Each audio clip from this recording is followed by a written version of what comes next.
En el capítulo 21 vamos a estar estudiando el Process Costing. En el capítulo anterior habíamos visto y habíamos introducido parte de la información de este proceso de acumulación de costo como lo es el Job Order Cost. Son dos procesos para acumular costos. La única diferencia de estos procesos es los productos, si son homogéneos o si son diferentes. ¿Cuál es mejor utilizar en cada uno de ellos? Es por tanto que en este capítulo nosotros vamos a estar explicando, entendiendo bien cuáles son los usos, explicando la diferencia entre el Job Order Cost y el Process, explicando cómo es el proceso, cómo fluye este proceso de Cost System, las entradas, computar el Equivalent Units y explicar los pasos necesarios para hacer los reportes, etcétera, etcétera, etcétera. Así que vamos a comenzar explicando la naturaleza del proceso del cost system. Dice que este proceso se aplica para aplicar los costos de productos similares y que se producen en masa y continuamente, como por ejemplo los cereales, las pinturas, las bebidas como la Coca-Cola, como tenés aquí un ejemplo, y todo este tipo de bebidas, como lo es también la gasolina. O sea que estos son productos similares y que se producen por masas y continuamente. Aquí es donde aplica bien el proceso de cost system. Bien, aquí tenemos la diferencia en producto, que era lo que había empezado a introducirle en este capítulo, y tenemos que en esta parte de aquí, a la izquierda, tenemos aquí el process, aquí tenemos el Job Order Cost System y tenemos los diferentes productos que se mercadean, como por ejemplo aquí está Coca-Cola, Pepsi-Cola, aquí está lo que es aceite o gasolina, tenemos computer chips, todos productos químicos. Todos estos productos químicos, cuando nosotros vamos a acumular los costos y saber cuánto nos cuesta el producir cada uno de estos servicios o productos, pues nosotros vamos a utilizar el proceso de cost system para nosotros identificar aquellos productos que son en masa, similares y que son continuos. Por el contrario, tenemos que el Job Order Cost System, nosotros tenemos aquí que lo utilizamos cuando los productos son advertising, cuando son pictures, esto lo utiliza aquí, pues tenemos las compañías de Walt Disney, Warner Product, son personas que son ejemplos que utilizan el Job Order Cost System. Tenemos también aquí unos consultores, ¿verdad? Que hacen los icebergs, que en este caso ustedes pues los conocen, que son los que patinan, ¿verdad? Los que patinan sobre hielo. Y también todos aquellos productos que tienen que ver con la salud, como por ejemplo todos los medical devices y todo este tipo, ¿verdad? de productos, pues son porque son específicos, son productos específicos. Y esta es la diferencia entre proceso y Job Order Cost System, donde ambos procesos se utilizan para acumular los costos de un producto. Bien, tenemos entonces que estamos, ¿verdad? Volviendo a repasar que el Process Cost System para Service Company, pues tenemos entonces que Service Company que proveen servicios que no son no rutinarios, pues se benefician más con el Job Order Cost. Y aquellos servicios que ya sean rutinarios, pues entonces sería el Process Cost System. O sea que esa es la diferencia. Cuando es en Service Company, si el servicio no es rutinario, se usa Job Order. Si es rutinario, se usa Process Cost. Bien, aquí vamos a ver similitudes y diferencias entre ambos. Tenemos entonces que en el Job Order Cost dice que los costos se asignan a cada trabajo. Por el contrario, en el Process Cost System los costos se asignan por departamento o por procesos. Lo vamos a ir viendo más adelante. En el Job Order Cost tenemos entonces que los productos tienen unas características únicas Y en el caso del Pros Cost, tenemos que aquí son productos que son uniformes, que son relativamente homogéneos y que se producen en grandes cantidades. ¿Ok? Tenemos entonces que cuando nosotros vemos la ilustración aquí del cost flow, cómo ves que van pasando los costos desde el inicio, pues en ambos podemos apreciar que la única diferencia, porque aquí tenemos entonces el direct material, el finished goods y el cost of goods sold, es que en el job order es por trabajo, el trabajo 1, el trabajo 2 y el trabajo 3. Y se utiliza solamente un work in process.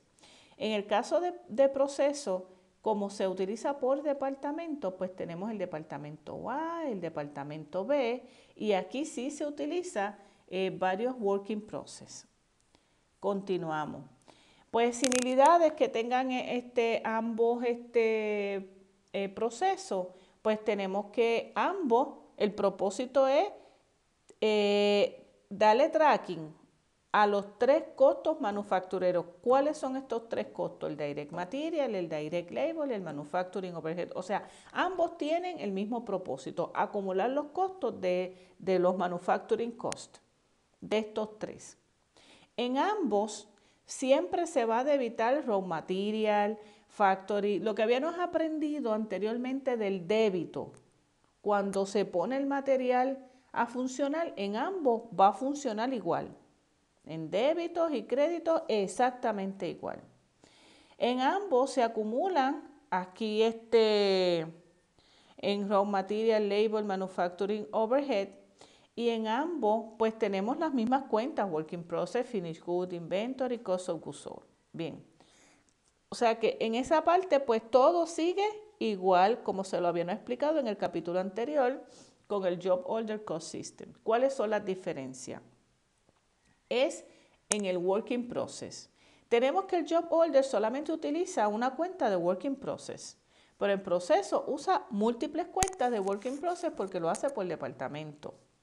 Entonces, los documentos también, ¿cómo se usan y cómo se le da continuidad a los documentos? Pues entonces habíamos hablado que en Job Order carga los trabajos individuales y después los suma en una hoja que se le llama el Job Cost Sheet, ¿verdad? O sea, coge todos los trabajos individuales y después los suma.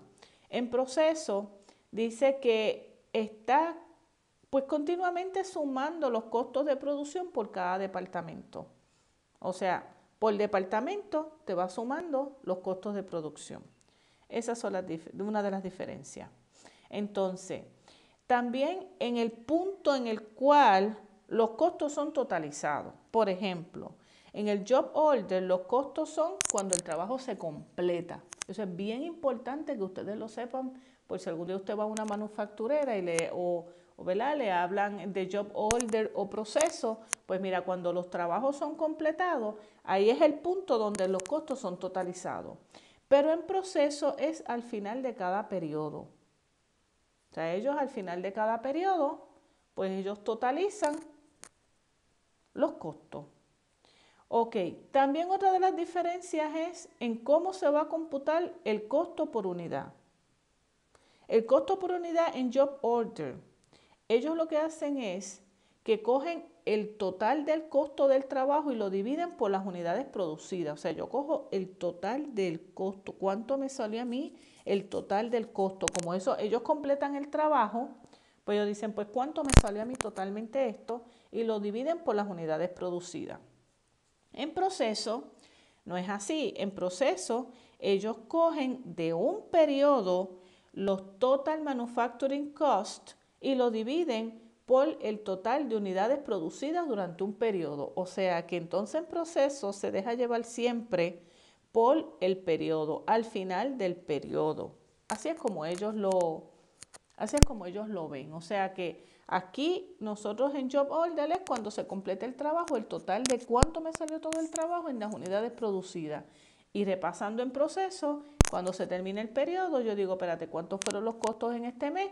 Y dividido entre las unidades producidas. Continuamos. Aquí entonces tenemos otra vez unas características de ambos.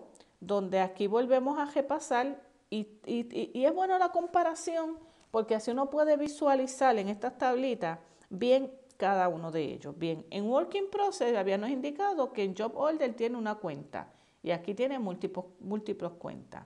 En documentos usados, pues aquí se llama el Job Cost Sheet. Aquí es Production Cost Report. Discúlpenme. Vamos a ver qué le di por aquí. Aquí llegué. Bien. Entonces, en la determinación del total de costos de manufactura es por cada trabajo y habíamos hablado que aquí es por cada periodo. Y aquí en Unit Cost Computation, pues aquí es el costo, ¿verdad? De cada, el costo de cada trabajo entre las unidades producidas de cada trabajo y aquí el total manufacturing cost dividido entre las unidades producidas durante un periodo. O sea que aquí tenemos una tablita donde me está resumiendo y comparando cada una de las diferencias. Bien, básicamente aquí el proceso, como habíamos hablado, yo pues lo voy a pasar rapidito y le voy a explicar la única diferencia porque aquí en las cuentas T son lo mismo. Se va a poner en débito cuando se asigne el trabajo y cada vez que vaya pasando por una etapa va a ser débito y de donde salga esa etapa va a ser crédito, como el capítulo anterior. Aquí la única diferencia es que existen dos working process. Al existir dos working process, aquí entonces tenemos aquí que esto es por departamento. Aquí es donde dice que es el machining y aquí cuando es assembly, o sea que esto es por departamento. ¿Qué sucede? Cuando es por departamento y hay dos working process, cuando termina de realizar ese trabajo, estos costos se transfieren al otro working process. Esa es la gran diferencia y cuando se completa ahí es que pasa el finished goods. Y entonces este proceso que está aquí que ustedes ven de dos working process, que dice los costos transferidos que van de aquí a este otro departamento, ahí es donde entonces nosotros vamos a estar viendo unas entradas próximamente de cómo es, o sea, aquí la gran diferencia es que hay dos working process y tenemos que trabajar con eso para transferir los costos de un lado a otro. Entonces tenemos que aquí repasando, y esto es más de lo mismo por las entradas de jornal, la naturaleza del Process Cost System es asignar costos de manufactura. O sea, nosotros vamos a asignar los costos de manufactura. Estos dos procesos lo que hace es asignar costos de manufactura. Y entonces acumula la labor material, el overhead, es lo que acumula. Estos tres elementos los acumula. Que volvemos con el raw material de las compras, el factory overhead, la labor incurrida, todo esto sigue igual. Bien, en este caso, como yo le había explicado que tenemos dos working process, pues entonces cuando vamos a hacer las entradas, pues van a aparecer, en este caso cuando se registre el material, en vez de poner el inventory, ¿verdad?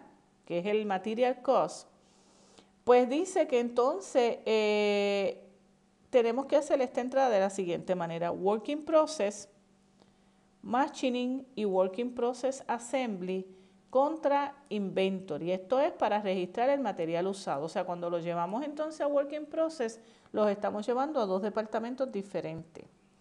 Lo mismo va a pasar con el working process de la labor y va a pasar lo mismo con el factory overhead, que entonces aquí prácticamente yo lo estoy pasando porque ya ustedes tienen una base donde son débitos cuando pasa working process y se le saca el crédito a manufacturing overhead porque lo estamos llevando entonces, ¿verdad?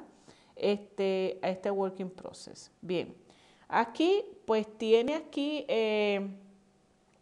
un ejemplo de cómo se asigna y cómo son las entradas de jornal en este manufacturing costing. Bien importante aquí, lo único que cambia, porque estas entradas de finished goods y transfer cost of goods sold, pues ya nosotros lo hemos visto. Cuando se transfiere de un departamento a otro, pues entonces se le va a dar el débito al departamento donde tú lo vas a transferir y el crédito se lo vas a dar al departamento donde lo vas a sacar. Por ejemplo, perdónenme aquí, para que ustedes lo puedan visualizar quizás de una manera más más práctica le voy a poner un automóvil donde quizás en el primer working process estaban haciendo las piezas, los diferentes tipos de piezas. Cuando se culmine este proceso de piezas, se pasa a ensamblar esas piezas.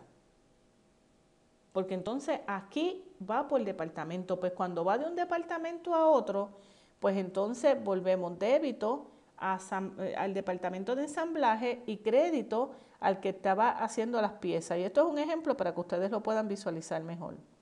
Cuando lo vamos a transferir a Finished Goods, pues entonces ya aquí va a ser el de ensamblaje porque ya este es el que está corriendo.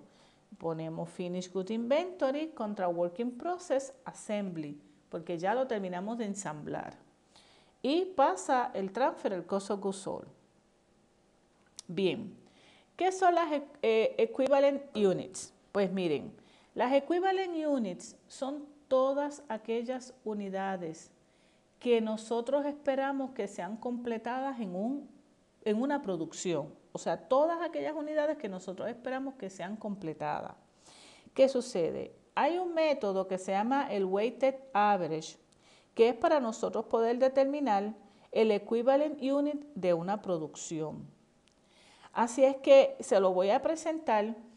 Para efectos de este capítulo, esta información pues es bien general, porque los estudiantes que vayan a contabilidad y que vayan al curso de costo, ahí sí que vamos a entrar o entraría el profesor a el detalle con la equivalent units. Aquí pues yo lo que quiero es que ustedes conozcan y sea una gran introducción para aquellos estudiantes que sigan y que se conozca cuál es, ¿verdad? Tengan una base. Bien. Tenemos entonces que esta ecuación dice que son las unidades completadas y transferidas. O sea que yo tengo entonces unas unidades que se completan en este departamento y las transfiero y a eso las sumo con las unidades completadas del ending working process. O sea, repito, los equivalent units son las unidades que yo espero que sean completadas en una producción. Por tanto, tengo que sumarle de un departamento las que están completadas y transferidas con las que son terminadas en el ending working process del otro departamento. Y ahí yo tengo las equivalent units. Básicamente eso es lo que yo quiero que ustedes aprendan de este método. Para que tengan más o menos aquí una idea, yo lo que quiero es presentarles esta información. Este weighted average, lo que me está diciendo a mí, me está en por ciento, yo estoy sacando un por ciento y yo lo que quiero determinar, en palabras bien sencillas, precisas y concisas, ¿cuántas unidades se completaron en un periodo? Pues miren, bien sencillo, aquí me está diciendo que esta compañía en el departamento tenía primero 10,000 unidades completadas y las transfirió al otro departamento. Pues aquí está, complete units, 10,000. Y que en el ending working process habían 5,000 unidades. Del otro departamento, en el ending working process, habían 5,000 unidades, el cual se completa un 70%. Pues miren, yo lo que estoy buscando es lo que se completó. Pues entonces yo vengo aquí los 5,000 por el 70%, que son 3,500, y 13,500, que es la suma, son las unidades completadas. Estas son mis equivalent units. Esto no es otra cosa que el gerente poder determinar cuántas unidades se completaron en este periodo, porque estamos hablando de proceso. Y yo lo que quiero es del primer departamento saber cuántas se completaron y se transfirieron, y del segundo departamento lo que me interesa es cuántas unidades en el ending working process de las que hay ahí, qué por ciento se completó. Y ahí yo tengo mis equivalent units. Facilito. Esto pues básicamente pues es la fórmula otra vez. Aquí pues la expande un poquito con convention cost, pero no vamos a entrar mucho en ese detalle. Aquí pues básicamente pues le está dando en el cost report, le está diciendo los pasos para preparar este reporte del proceso. Y entonces empieza que compute el physical unit flow, que compute los equivalent units, el costo por unidad. Esto es para hacer el reporte. Y entonces, pues aquí pues le está diciendo del primer paso cómo se computa cada uno de ellos. Entonces, pues básicamente, pues esto es para cuestión de reporte. Y aquí me dice las unidades que deben ser contabilizadas, to be accounting for y to be total units accounting for, que aquí son las unidades que se comienzan o las transferidas y se suman las que están en producción y las unidades que están en el otro periodo. Esto es básicamente para hacer esta parte aquí que me está indicando que tenemos que primero computar el equivalent units y para efectos de reporte. Y las transferidas y las terminadas, o sea que las accounting funds son las transferidas y las puestas en producción al final de un periodo. Esto más bien es para efectos de reporte.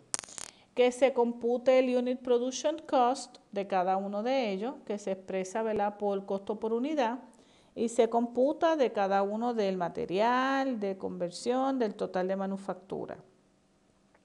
Finalmente, o sea, esta parte que le estoy hablando del equivalent units, más bien lo que yo quiero es que ustedes entiendan el concepto. Lo otro, pues, que le voy a estar presentando, pues se profundiza, como le indiqué, más en un curso avanzado. Y pues simplemente se lo voy a presentar para efectos de conocimiento. Bien, esta parte aquí que dice el Activity Based Costing es simplemente que ustedes saben que los costos del overhead, yo le había explicado que como son unos costos fijos y no cambian con el volumen de la producción, pues había que ponerle lo que nosotros llamábamos allí un predeterminate cost, ¿verdad? O un predeterminate rate. Y así lo aplicábamos para tener un costo fijo cuando iba al working process. En el caso de proceso, aparte de tener este predeterminate units base, existen dos tipos también que se los voy a mencionar de, ¿cómo le explico? De poder determinar o poder agrupar estos costos del overhead a la producción, en el caso del proceso. Como le indiqué, está el tradicional. Esto es lo que nosotros, se recuerdan que este era el porciento que nosotros aplicábamos al overhead. Aquí simplemente esto es para cuestión de conocimiento. Tenemos el tradicional, hay otro que se llama el ABC System y el Assumptions of ABC. Aquí básicamente el ABC System es que distribuye los diferentes tipos de costo a los diferentes tipos, cuando ellos le llaman Activity Cost Pools. Esto básicamente ustedes saben que estos costos son asignados por departamento. Pues dentro de los departamentos, pues ellos vienen y los van asignando, ¿verdad?, en esas áreas de los departamentos. Y aquí el assumption, pues todos los costos del overhead deben tener el mismo cost driver y deben responder a los cambios de ese cost driver. Aquí esto es más profundo y aquí lo que se está refiriendo también dentro de los departamentos, ellos en vez de allá lo dividen en cost pools y aquí los dividen por cost driver. Esos son grupos dentro del departamento donde ellos los subdividen y pueden entonces poner asignar esos costos. O sea que en otras palabras, en el área de proceso, cuando se va a ajustar los costos fijos del overhead, pues se tienen tres opciones adicionales al job order. El job order solamente utiliza el predeterminate y en este caso, que es el proceso, pues entonces tiene el ABC y el assumption para determinar y entonces poder poner ese costo en working process. Así es que aquellos estudiantes, esto es para que sea para efectos de, ¿verdad?, como le estaba diciendo, de sus conocimientos, aquellos estudiantes que sigan contabilidad, pues el área de costo pues lo van a poder ver y es bien importante que guarden este PowerPoint porque este PowerPoint le va a ayudar mucho, mucho, mucho para poder refrescar cada uno de estos conocimientos. Aquí pues como le expliqué, No voy a entrar en mucho detalle, se lo voy a dejar aquí para que les sirva de repaso a este tipo de estudiantes. Envuelve, aquí dice los 4 pasos que envuelve el ABC y los beneficios y limitaciones, ¿verdad? De este tipo de costo. Así es que hemos terminado el capítulo 21. Más bien este capítulo 21 es refrescando los conocimientos y viendo bien un poco más en detalle el process costing. Como siempre, los invito a que vean otra vez el PowerPoint. Véanlo siempre 2 veces para que puedan, porque la primera vez como que uno va familiarizándose con los conceptos. La segunda vez que usted lo lee, ya usted está profundizando y está estudiando más. Así es que pasen entonces a hacer su foro, sus asignaciones y recuerden siempre que esta grabación pertenece a la profesora Eileen Rivera. Está prohibido copiarla sin su permiso o sin su autorización. Gracias.